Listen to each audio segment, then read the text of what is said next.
welcome to the Vocal Dental Nurses with your hosts, Kate and Shelly, joined for this episode by the fantastic Rhian. Hello, good evening, everybody. You will see we have 3 members of this panel this evening. And the aim of our webinar really is to give dental nurses a voice. Is that right, ladies? Absolutely. Definitely. Good.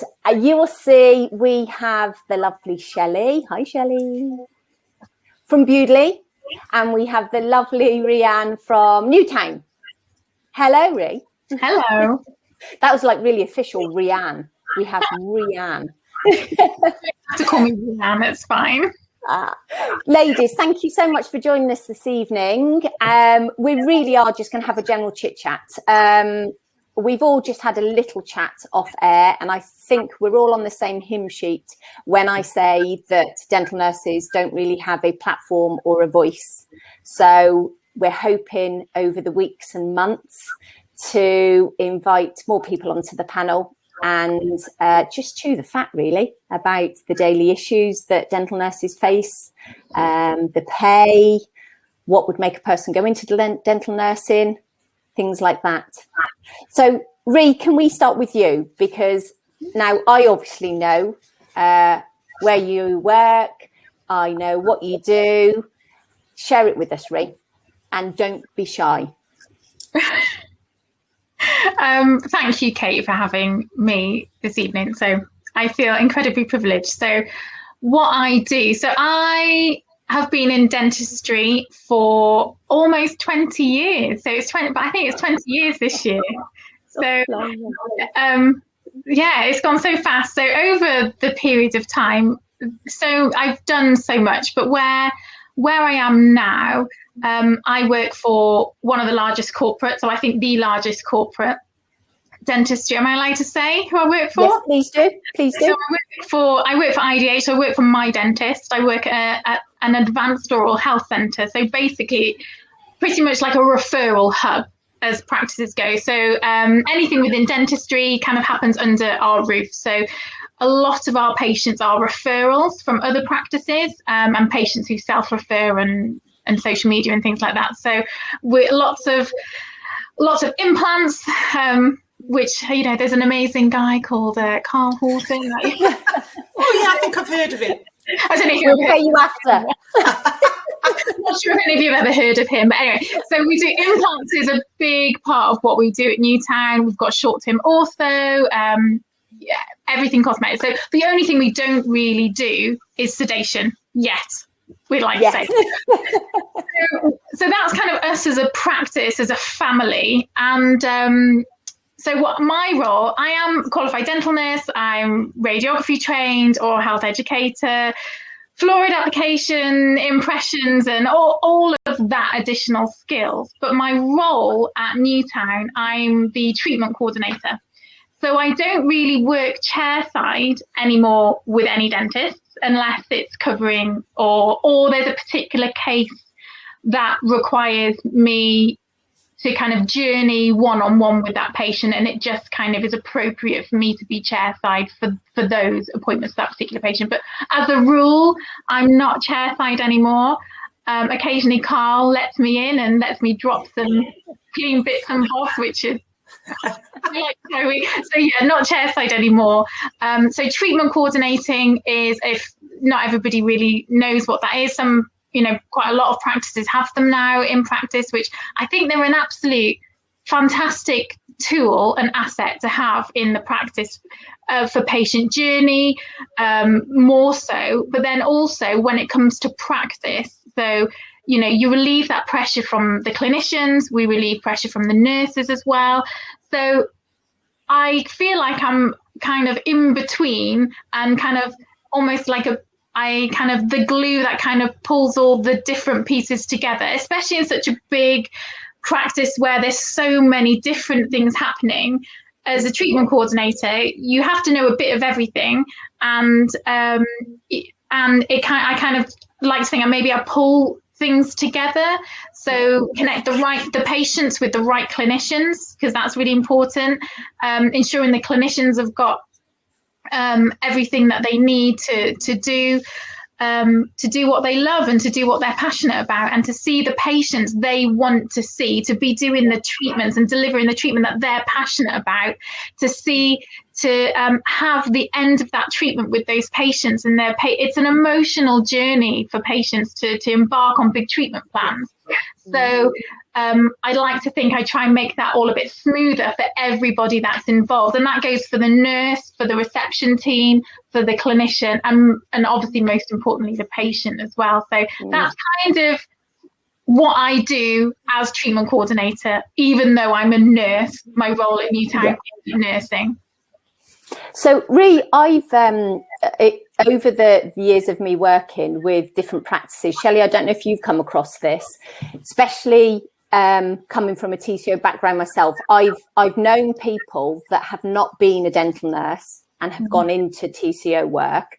What are your two's views about not having a nursing background? Now, they could be within the dental field quite clearly, so they could be on reception, but they're not a qualified nurse. What are your thoughts? I think, Rhi, if you take that first, because you'll have seen, yourself, the benefits that previously being a dental nurse has had for you now that you're a TCO. So if you want to go with that.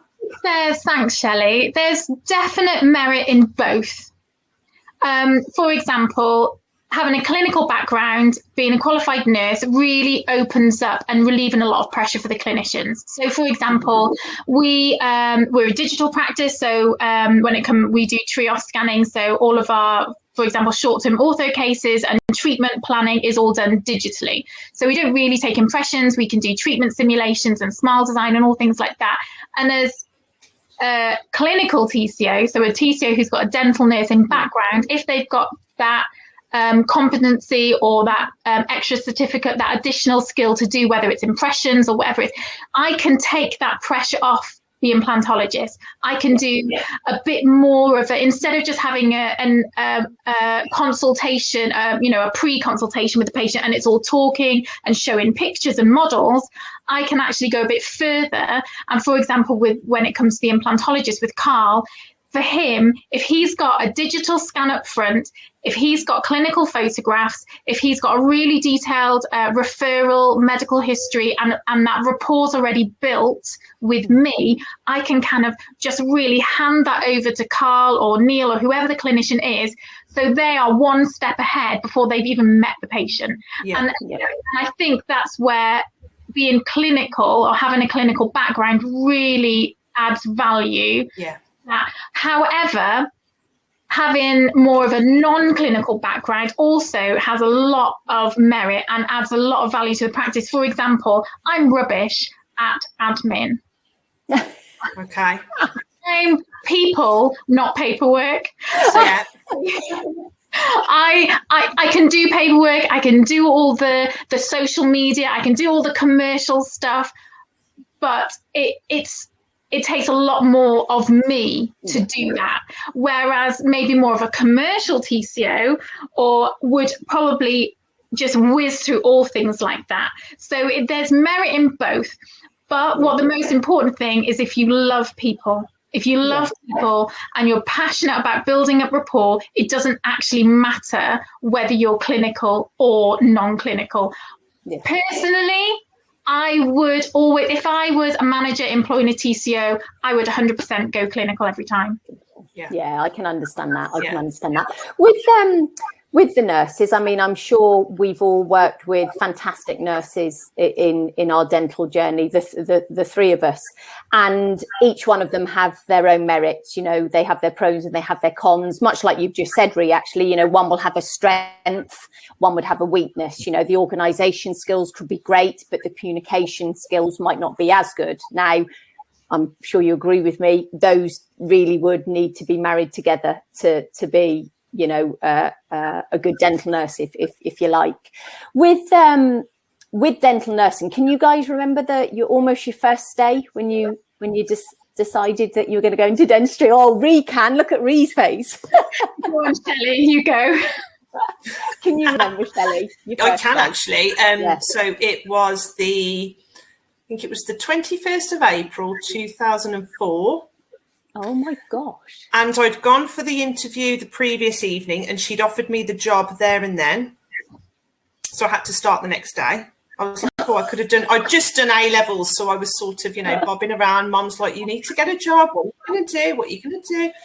So I saw trainee dental nurse advertised, and it's always something that I used to work as a cleaner when I was doing my GCSEs at school, and I used to clean a dental practice. So I sort of, used to see the girls come in and all the rest of it. So I thought, trainee dental nurse, I'll go and try it while I figure out what I want to do long term. How many years later? Yeah, you've never looked back. My first day, I got picked up by the boss at the time, and I spent the day in surgery with her and her nurse and just observed for the day. And I just remember thinking, I'm never going to get this. I'm never going to get this.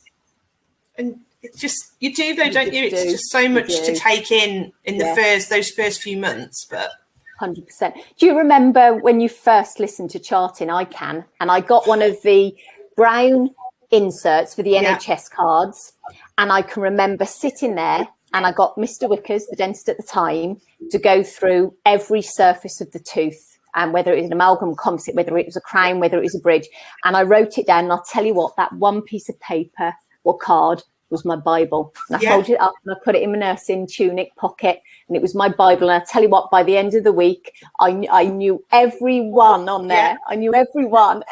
These girls now on the computer, they've got it too easy. I used to love drawing especially like MOs and your DOs and your funky little. I used to love that. And that's a skill lost, isn't it? Really, because it's all computerized. Like, you still have to know obviously where they are, but when they're sort of upper right A MOD, and you're like, it's And obviously, if you're like me, I didn't like to go outside the lines. So when I was colouring in my MOD, I mean, we're talking Monica here. Yeah, I can imagine. But you know what, ladies? I mean, we know the importance of dental nurses within the dental practice. I mean, it's just a given. Without them, the dentist can't work. They're not only clinically needed, they're there for chaperoning, as you know, and perhaps we'll talk about that another time. But one of the biggest things that nurses always talk to me about, or when we're in different practices, because as you know, we move about, I hear conversations, is their pay. Dental nurses' pay. Yeah. Why? And I mean, it's not a question as such, I'm just putting a statement out there. Why are so many dental nurses, not all, but why are so many dental nurses underpaid? I mean, what they have to do is incredibly important within dentistry. Yeah, it's just a shame to hear some of their wages, honestly. Yeah, it really, really is. You girls know what you have to do on a daily basis, and especially these days with all the extra, the CPD that has to be done, the annual retention fee that has to be paid, the indemnity that has to be paid. Yeah. I was always told back in 2006 when I sat my exam, it was sort of that time we were coming into having to join the GDC register, and I remember some of the older ladies saying to me, but it's going to do us as a profession, it's going to take us up, the money's going to go. It hasn't happened. It's no. And the thing is that the dentists, not all the dentists, but if they can get away with not paying us £15 an hour, why would they? Yes. They've got a business to run. So it's, if they can have one of us walk out and get someone else in for £9 an hour, then I know that's what they're going to do. Most of them. Yeah, and that's what I mean. It's not a sweeping statement out there, because I know some fantastic principals and dentists out there that really, really do value their nurses, you know, and so they should, quite clearly, and other members of the team. I'm definitely not excluding those, but as you guys know, we're so predominantly talking about dental nurses here. Within the corporate field, and, please feel free to say next. But I mean, our dental nurse, our dental nurses supported. I appreciate you say that you're not chairside now, so I appreciate that. But would you say they're supported within a corporate field? So I'm not on about money particularly, but supported. Yeah, supported, yes. I don't know about the other corporates at all, but when it comes to my dentist is the only corporate I've worked for. All the others are independent practices. But yes, do you know what? Our annual retention fee is paid. Our CPD is all covered. So we have the academy with my dentist. I don't know if other corporates have it as well, but we have the academy, and it's tailored for whatever role you're in. So dental nurses, for example, everything you ever need, you don't have to go on it. You can if you want to, but you don't have to go on any external courses. You don't have to source your own CPD. So there's verifiable, non-verifiable on there. Like I said, the ARF is paid. Everything's there. And there's a dental nurses kind of forum that nurses there's someone to go to if you've got an issue. Even within, so when it comes to like head office type thing, but there's also within the areas that we're based. So for me, I'm in North Wales area. There's a champion of dental nurses for the area. So if you've got any issues, there's someone to go to. And so supported, yes. Do you know what? The independent practices that I've worked for in the past, and I may have got paid more per hour in independent practices in the past as a dental nurse, but I had to pay my ARF, I had to find all my own CPD, pay for my CPD, take annual leave to go on CPD courses where, do you know what, being for my dentist, that stress and that worry is just gone. And that's a big part of it, isn't it? That's such a big part of it now. You know, those things have to be done. So if, like you're saying, you get help with that, that's, you know, that's a massive plus, isn't it? Yeah, and our indemnity, we get indemnity covered as well. If you've got additional skills, ice cream man outside. So our indemnity is covered as well. Sorry, I should have said that, as well as the ARF. So we're covered, and even with me who's got additional skills, it's covered as well. I mean, my dentists really support the BADN as well, so the British Association for Dental Nurses, which has been around since, I think, like 1945 or something like that. And so my dentists have got a really good relationship with the BADN. And so we're looking at doing more with them to then support dental nurses even more. So that's kind of going on at the minute behind the background. And that's something that I'm heavily involved with too. I sit on the council for that. So it's nice, like I said, I've never worked for any other corporates, but it's nice that there's others, they're always looking. Yes, it might not be always reflected in our pay, but actually the support is there. Yeah. Which it has a value itself. Yeah. Let's be honest, even if it's not financially, although part of it is because they're paying for certain elements, but that has a massive value for you, doesn't it? You know, of working there. Why do you guys think that, you know, some individuals don't know if I want to say value the nurses as much, but let's say they don't pay their nurses as much? Do you think it is something just as simple as because they can? I mean, the skills that nurses have to do to do their job, you know, we know what they're accountable for. So I mean, I wonder why they're not paid very well. I mean, a good dental nurse worth their weight in gold. Yeah, I do think the biggest reason is because if they can get away with it, they don't have to. And I don't know. I always remember this one time, going back many years. I was asked by the dentist I used to nurse with to retract using a mouth mirror, which is perfect. I still do it now. Got your suction in one hand. I remember doing it with another dentist in the practice, and all hell broke loose. I had to study dentistry for 5 years until I could hold a mouth mirror. You shouldn't be picking up a mouth mirror. Okay. So I don't know if that comes into it sometimes, you know, there's a hierarchy, you stay down there. Yeah. Do you know what? It is a shame, actually, Shelley. And I think you probably hit a nail on the head, because I've certainly experienced that myself. And I've certainly do, unfortunately, still see it only every now and again. Yeah. And it's a shame that those individuals as nurses don't have the confidence just to believe in their ability, because yes, you can pick that up, and yes, you can do that. Why are they doing it and picking that up? Are they doing it to be awkward? No. Or are they doing it to help clear the view for the dentist? It's difficult, really difficult. I mean, we could probably sit here all night saying about issues, or the most common issues that dental nurses do encounter daily. Now I'm on about. What would you guys say the top 3 issues are? Not particularly that you experience, but as a dental nursing group, what would you say the top 3, if you were to pick 3? Would you say the sort of... I don't know. Probably the top one for the girls in my practice would be time. There's not enough hours in the day. You know, we're such a busy practice. I think for us it would be a time thing.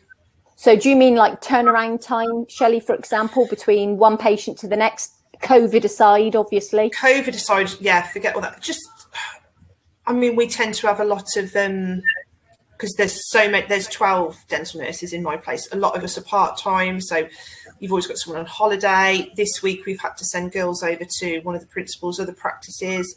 So it's things like the girls at our place, we make all the bite guards and retainers and that, so they're sat not getting done, so then people are getting anxious that they can't get in to do those because they need to nurse with the dentist, and we're just so busy. And I just think time for us is one of the daily struggles that we have. I 100% agree with that as well. I mean, when it comes to like doing the extra bits like study models and retainers and stuff, but then even scaling it right back to keeping on top of the Legionella checks and the fire drills and keeping the sterilization room, all your boxes are ticked, all your tests are done, your weekly, your monthly logs, all of that. Because, if you're working in a practice and you've got patients booked in from 8:30 till 5, but your hours as a nurse is 8:15 till 5:15, that 15 minutes either end of the day is your switching on, cleaning, and then at the end of the day, switching everything down. So all of that testing, which takes time, all the all the foil tests for your the baths, they take like a morning to do, and all of those things, it takes time, and you can't do it in between patients. And if you've got a practice with 12 dentists with nurses who and when they're doing it in their lunch hours, they're staying and they don't get the recognition for that. Not that it's all about recognition, but it's definitely not appreciated. The dentists are clueless because they leave at 5:10 and they're still there. Gone. They're still there. I can't remember the last time. The girls I work with are amazing. I cannot remember the last time there was a full lunch break for everybody, or that everybody left on time. We've got one nurse who comes in early every day because not that she's asked to, she chooses to because she knows the pressure's off a bit. Do you know what I mean? So she chooses to turn up early every day because she knows that she will get everything done because she doesn't have time later. Now, that's not right. That's amazing that she has that ethic, that passion for the job, but that's above and beyond her pay grade to do that. We should, or dental nurses should, have that time allowance, but dentists don't see that as a priority. Their priority is revenue, because most of them are self-employed, so it's the patients, it's revenue, that's their priority, and so it should be. That is their business, but it's just like you were saying, Shelly, it's the time to do the extra bits that might not seem important, but we will get shut down if we haven't got those logs in place to date. So absolutely. The health inspections, all the audits happening, if we have a spot check, a practice could be closed down because the Legionella wasn't done because the nurses don't have time. So time is a big, I'll 100% agree with Shelly, more time. And you know what? I mean, what is fantastic, what you two have said and not said, all of those things you guys have just said, I'm with you. You know, I see it when I go around, they're filling a login, they're doing that, and has someone done that for the decon log and the test, and they've still got a nurse as well. Yeah. So that isn't, as you've said, time-wise, that is in between setting up, clearing down, making sure the notes are done for the clinician, making sure this, checking a medical history, and that is on top of your daily routine chairside work. And I mean, for goodness sake, we've all been in dentistry quite a few years. Just saying those things, even I'm thinking, how do they do it? Seriously, how do they do it? I said this to you, Kate, a few weeks ago when you were last in, and we were having a chat about it. And I remember saying to you, as a dental nurse, you've got to want to do the job, because you sure as hell don't do it for the money. No. You are run ragged from the minute you enter that building to the minute you've got to want to do it, and you've got to come away thinking, you know, as busy as it's been, I've had a good day today. Yeah.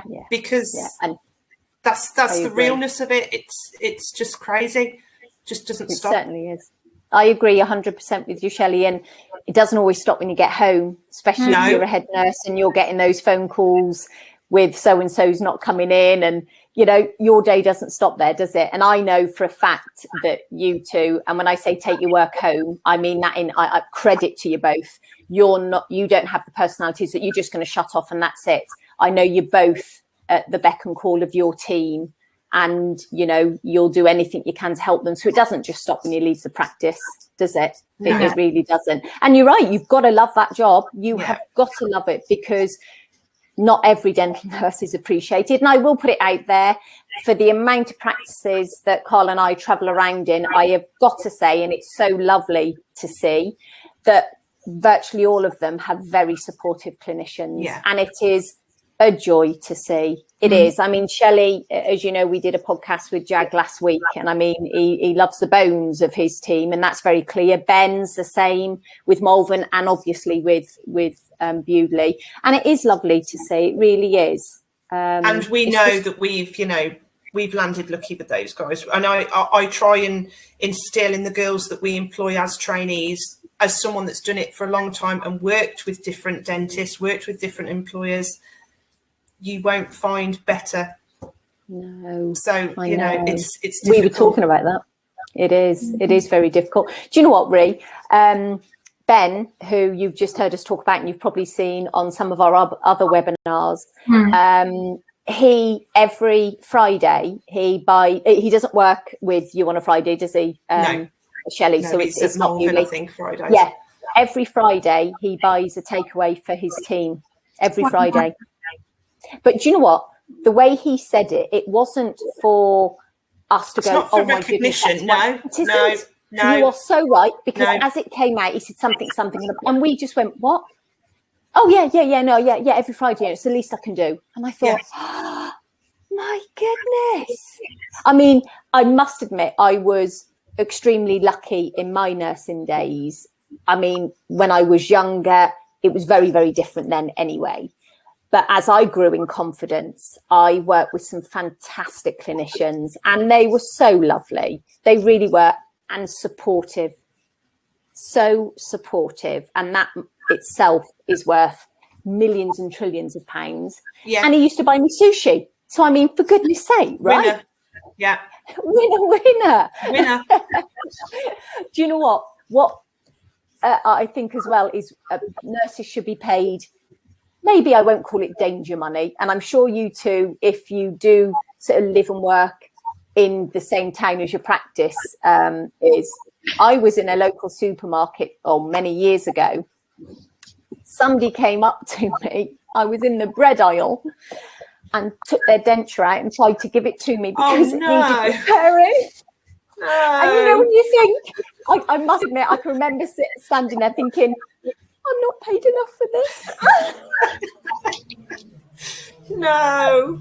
It's bad enough when they do that at the reception desk, let alone when you're out doing your food shop. 100%. Let alone everybody else that's staring at you thinking, what are they doing? I'm mortified. Did you off them, or what did you do with it?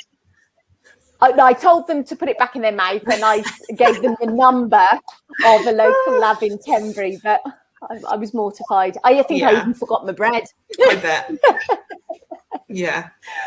But with nurses, guys, I mean, Rhi, you've just said about some of the additional qualifications you've taken. I mean, when you become a qualified dental nurse, I mean, it does open the doors to so many more things now. I mean, when, you know, many years ago, when you qualified as a dental nurse, you qualified as a dental nurse.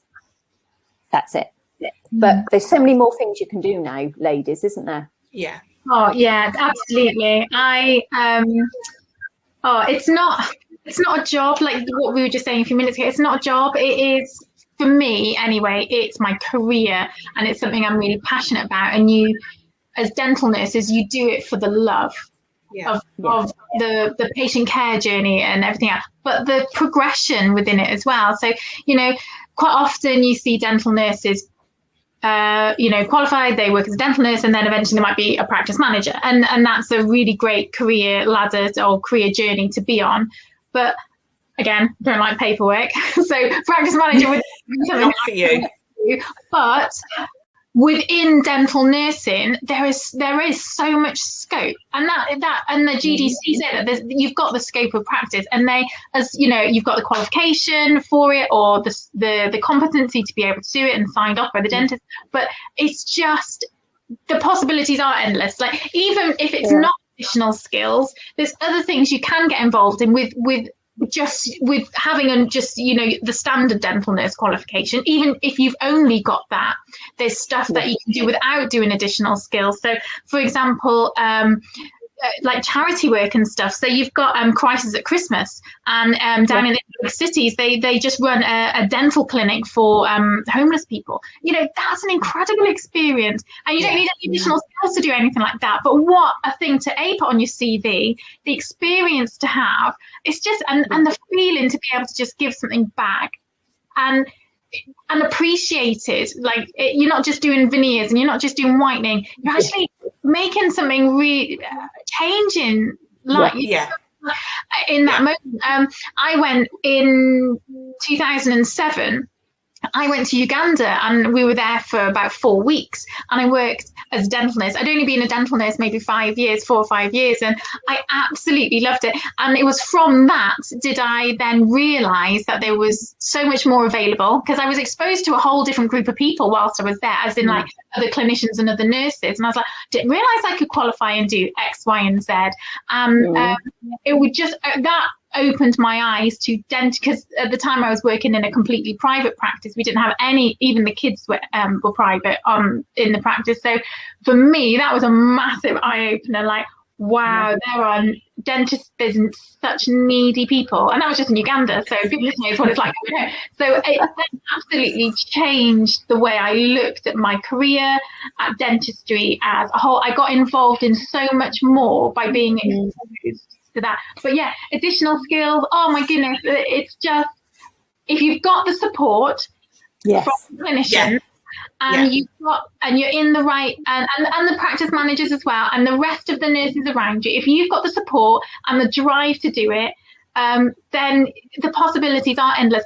But the problem comes when, and I've worked in an independent practice, and I had radiography, and I had my oral health education and fluoride application, all of those things, and I worked in a practice that was independent, but the dentist didn't let me do anything. I'm like, your time is more expensive than mine. You pay me whatever you pay me. I can do your fluoride application, and you can do you not understand? If you refer your patient to me, I can save money. And absolutely. It's more a control thing. Yeah, it's letting go, potentially, potentially. The old school mentality. I'm the dentist. I'm the clinician. I've done 6 years in uni for this. What have you done? Yeah. But then you get the opposite end of the scale, like someone like Carl, someone like Ben, someone like Neil Simpkin, and they are. Do you know what? If you can do it and you're passionate about it, go with it. Yeah, absolutely. And that's what we need more of. So I'm hoping new dentists that are coming through dental school now, you know, that mentality is going to increase. So I hope 100%. Anyway. 100%. Well, if you think about it, girls, exactly what we've been saying, and I honestly, I've said it all my career. Dental nurses are worth the weight in gold. They are, because look what we've just said that they do. So, you know, they not only do they do their daily chairside work with the dentist. I mean, that's a fraction of it. But if you're a practice owner, a really good dental nurse will save you money for all of those reasons you've just said. So for a principal, you'd be happy to have a fantastic dental nurse. As the clinician that you're working with, a good relationship, good teamwork, it's effortless. So therefore you have a happy and a very productive clinician because you've got a very on the ball and very good nurse. And as a team player, as a good nurse, you've got, you know, Shelly, I always bring it back to you in your role as a head nurse within your practice. Look what happens in your practice because of how you work and how you lead. You have a happy team. So that one individual has done all of that for the practice. Principals, the clinicians, a happy team. One nurse does all of that. And I'll say it again. Why are they not paid accordingly? Do you know what I mean?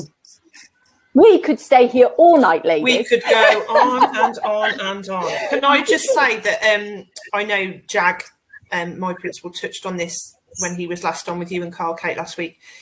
He has just had the shock of his life. We advertised for a qualified possible trainee dental nurse, and a girl came along, lovely girl. She's only been qualified for 3 months, and she was on £12 an hour. And his jaw just hit the floor. So that was it. Next day, he called them all in one by one, pay rise, pay rise, pay rise, pay rise.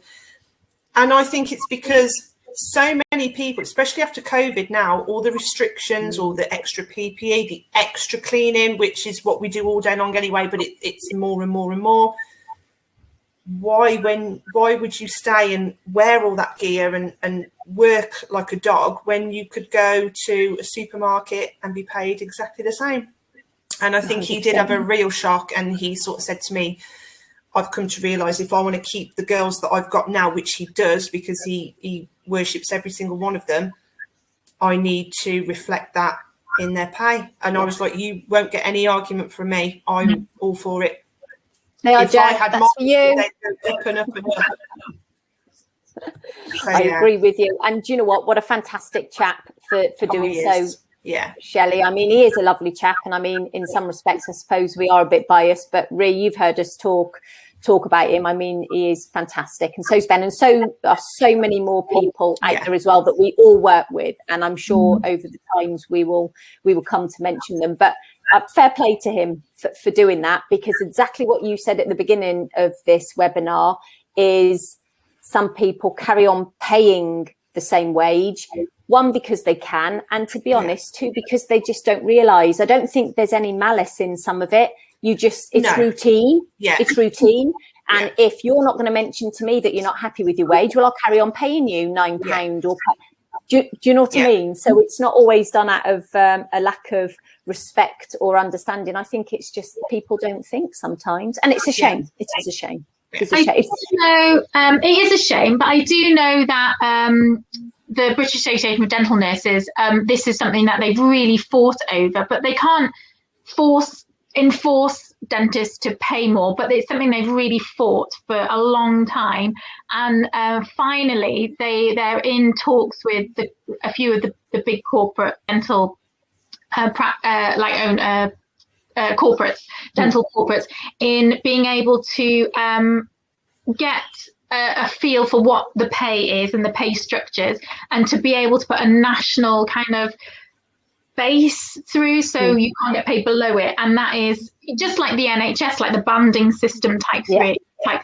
So there is stuff happening in the background, but these things take time. Yeah. It's hard, but Yeah, some dentists do pay really well and some don't. But it's that kind of thing. If you have a trainee nurse and they're trained and they pass their exams and everything else, and a practice puts an advert in the paper and they're paying more, well, I'm like, well, they're qualified. So what's stopping me from going there? And like community, like NHS dental nurses, so NHS employed dental nurses, because it's in the bands. They get paid, what, £13-14 an hour? And they haven't got any additional skills. Yeah. No. And I'm not saying they shouldn't get paid that. No. But it's that, it does pop a bit. But yes. I love the practice I work in. I love the job that I do. And it isn't always about money. The money, absolutely. Yeah. Well, as Shelley said, I think a large proportion of people wouldn't be doing it because you're not doing it for the money, a lot of people. So it is for the love. I mean, it is. Definitely. For the love. And I mean, you two particularly, out of all the practices that we work in, and I've said this to you before off webinars, so you'll know exactly what I'm on about. You two are very, very, very well respected in your practice, and you earn that. Girls, you know, you're very, very, very well liked. I mean, there's not many times that I'm not in Newtown particularly, and I've got Miss Boyd saying, oh yeah, well, Rhi did that, and blah, blah, blah. Rhi, Pounds has done that, and pounds, Rhi. And it's the same with you, Shelley. I mean, you nurse with us a lot of the time, and I see you're there, and the patient there, you sent, somebody else comes in, and you two work very, very well. I mean, I've been in dentistry 30 years now, and I think probably on my hand I could count the very, very good nurses, and you both are very, very well respected in your team. So well done, credit to you both.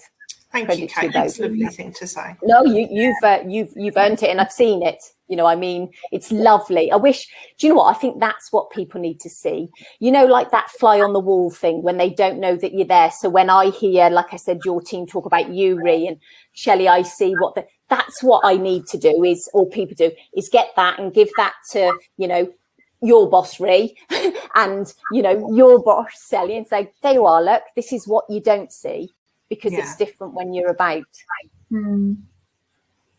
It is. I tell him, right. Don't worry about that. Oh, I know. I have no doubt. I have absolutely no doubt you tell him. And then she comes in like with trays of teas and coffee. That's how you and I first met, Shelley.